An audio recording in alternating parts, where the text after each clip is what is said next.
Hey everybody, it's Master Gallengeist here, bringing you my review of the latest episode of Arrow, Canary Cry.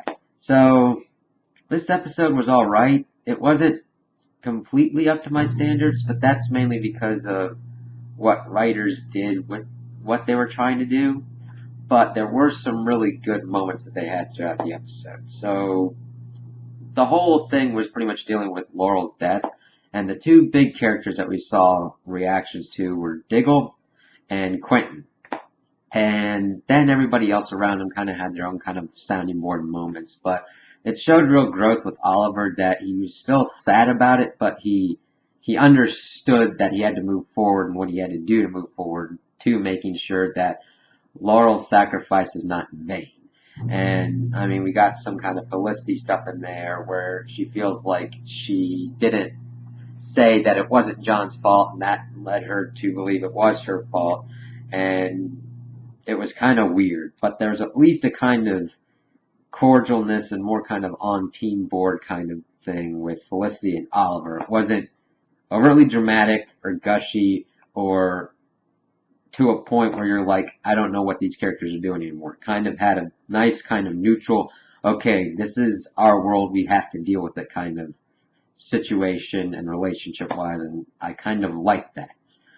And then we get to Diggle, who went rage mode pretty much over. He trusted Andy when he really shouldn't have, and I completely agree with him.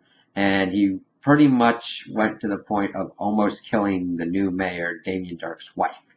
And that was a pretty good character moment because it showed how far he was going, and that he usually is the one that reins in Oliver, and this time Oliver had to rein him in. Granted, there becomes a problem with that later on, but we'll discuss that when we get to that.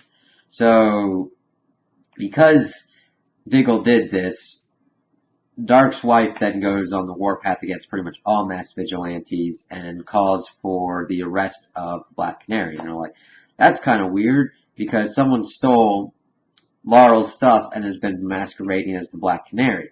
Now, there's some weird things involved with this, like her Canary Cry module that she's been using is coded to Laurel's voice. So they're either dealing with someone who knows what they're doing or somehow got someone to help them with what they're doing. But that turns out not to be the case. Because later on it's shown that this is a 16-year-old girl who is averagely above smart, but not on the level of like Felicity and Roy. And she is somehow able to fiddle with this highly advanced piece of tech to be able to use it, and even though she's a gymnast, she's doing kind of like level fights that it took Laurel about a couple episodes and a couple months to really get to. It was kind of like way too fastly done, and I'm like, okay. And while this is all going on, Quentin is in like denial, but also bargaining because he's like, she's back, and it's like, there she is running around, but it's like, Quentin, there's her body. She is dead. And he really sold the heartbreak of the character. I mean, you could really feel that he was completely broken and devastated because he could handle Sarah being gone. But he even says in the episode that Laurel was his rock. What's he gonna do now?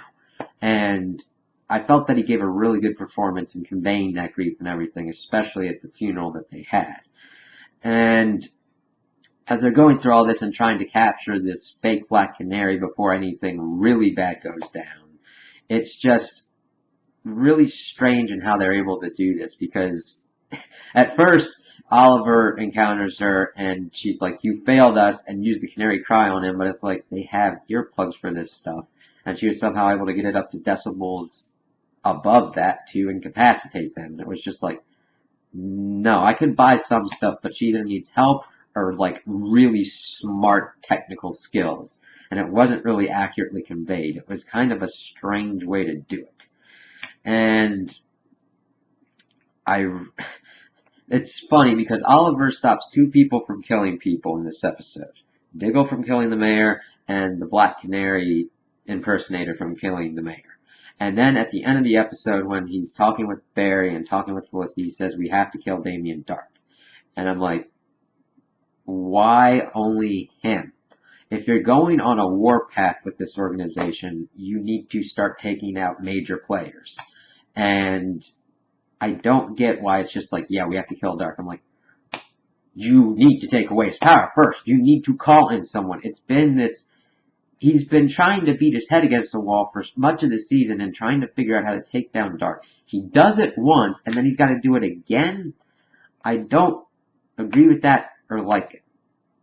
And why hasn't he called in like Constantine or some other kind of like magical person who has understanding of magic at this point? Because if I saw someone who could pretty much pull off the shit that Dark's been doing, I would have been on the horn with someone who's got magical expertise being like, listen, this dude's got power beyond what I can do. I'll need some backup so we can take his ass out.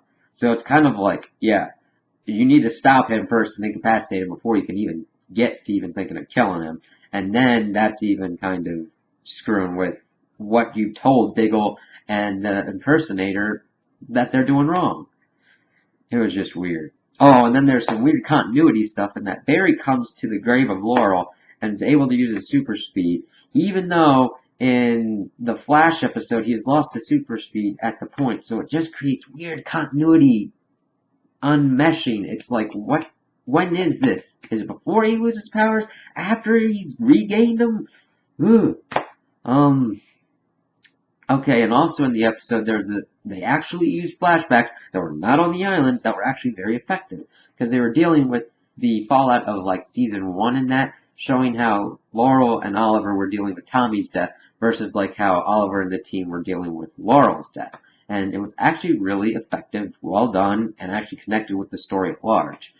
And that actually surprised me, especially with what was going on throughout the rest of the show. It's completely kind of weird how they're doing the writing, and I'm not really with it at all. They had been improving up until a point, but then they just start doing weird things that have characters acting either out of whack or taking the suspension of disbelief into such a state that it's not really worth doing anymore. It's like, no, I can't think and believe that this person who somehow escaped from Damien Dark's place and had a vendetta against pretty much everyone who's like letting Dark do their thing to be able to do this. It's just really weird.